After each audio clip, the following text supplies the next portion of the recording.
Millennium, Hindi व्याकरण तथा रचना 8। पाठ 13। कारक, केस। कारक का शाब्दिक अर्थ है करने वाला, किंतु व्याकरण के अंतर्गत कारक संज्ञा या सर्वनाम की वह स्थिति है जिसके द्वारा उनका क्रिया से संबंध ज्ञात होता है। इन्हें परसक भी कहा जाता है।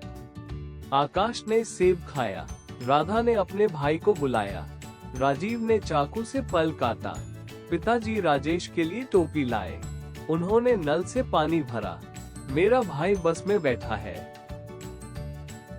क्या आप जानते हैं, संज्ञा या सर्वनाम के जिस रूप से उसका संबंध वाक्य की क्रिया व अन्य शब्दों के साथ हो उसे कारक कहते हैं। कारक के भेद। कर्ता कारक में ने, परसग या कारक चिन्ह होता है। इसकी पहचान किसने, कौन से होती है। कर्म कारक में को, परसग या कारक चिन्ह होता है। इसकी पहचान किसको, क्या से होती है।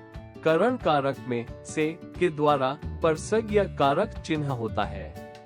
इसकी पहचान किससे, किसके द्वारा से होती है।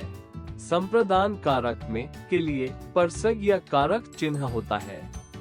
इसकी पहचान किसके लिए, किसको से होती है। अपादान कारक में से अलग होना परसग या कारक चिन्ह होता है।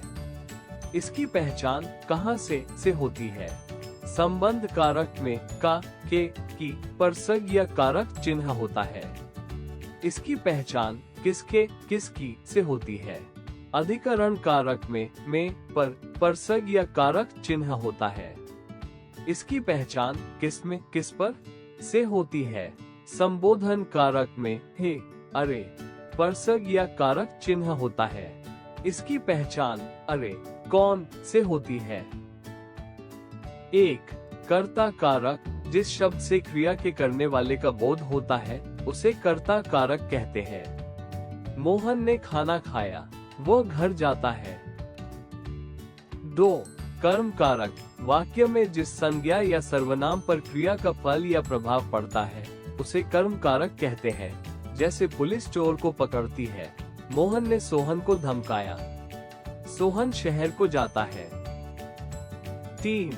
करण कारक, जिस संज्ञा या सर्वनाम की सहायता से कोई कार्य संपन्न होता है वो संज्ञा या सर्वनाम पद करण कारक होता है। जैसे राम ने राक्षस को तीर से मारा, उसने डंडे के द्वारा भेड़िए को मारा।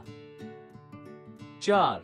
संप्रदान कारक, जिसके लिए कोई कार्य किया जाता है या जिसे कुछ दिया जाता है वह संज्ञा या सर्वनाम संप्रदान कारक होता है। संप्रदान कारक में के लिए को परसक का प्रयोग होता है। जैसे बालक ने गरीब को रोटी दी, ये पुस्तक रमेश के लिए है। 5। अपादान कारक, जिस संज्ञा या सर्वनाम से किसी संज्ञा या सर्वनाम के अलग होने का भाव प्रकट हो उसे अपादान कारक कहते हैं। जैसे पेड़ से पत्ते गिरते हैं, गंगा गंगोत्री से निकलती है। 6। संबंध कारक, संज्ञा के जिस रूप से दो संज्ञाओं अथवा सर्वनामों के परस्पर संबंध का पता चले वे संबंध कारक होते हैं। जैसे ये राजा का लड़का है, यह उसकी लड़की है। 7। अधिकरण कारक, जिन संज्ञा या सर्वनाम पदों से क्रिया के आधार का बोध होता है वे अधिकरण कारक होते हैं। अधिकरण कारक में प्रायः में और पर परसक का प्रयोग होता है। जैसे मेज पर पुस्तक है, कपड़े अलमारी में रखे हैं। 8। संबोधन कारक, वोकेटिव केस, संज्ञा के जिस रूप से किसी को पुकारा, बुलाया या सावधान किया जाए उसे संबोधन कारक माना जाता है। जैसे हे भगवान मेरी रक्षा करो, रमेश सावधान हो जाओ।